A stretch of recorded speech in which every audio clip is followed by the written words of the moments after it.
ایک تعریف اللہ کے پیغمبر نے کی ہے کہ اگر کوئی غیر مسلم یا ان پڑھ یا کوئی عام شخص اسلام کی تعریف پوچھے تو اللہ کے پیغمبر صلی اللہ علیہ وسلم نے اس کی تعریف خود یوں کی ہے۔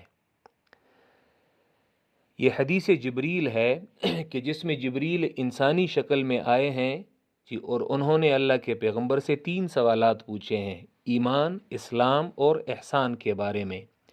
یہ تو اللہ کے رسول صلی اللہ علیہ وسلم سے وہ پوچھتے ہیں کہ اے محمد اخبرنی عن الاسلام، مجھے اسلام کے بارے میں خبردار کریں۔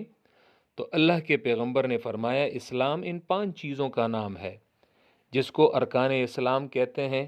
اگرچہ یہ کل اسلام نہیں ہے، یہ اسلام کے وہ 5 پلرز ہیں، اسی لیے انہیں پلرز آف اسلام کہا جاتا ہے۔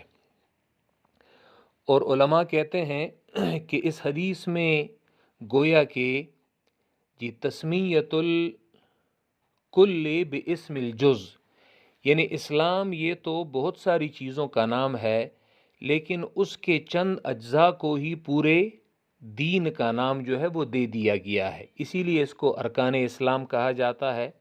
اسلام یہ ہے کہ تم شہادتین کی گواہی دو، لا الہ الا اللہ محمد الرسول اللہ کی گواہی دو، وتقیم الصلاۃ، نماز قائم کرو، زکوٰۃ دو، رمضان کے روزے رکھو اور حج بیت اللہ کرو اگر تمہاری وہاں پہ جانے کی طاقت ہے۔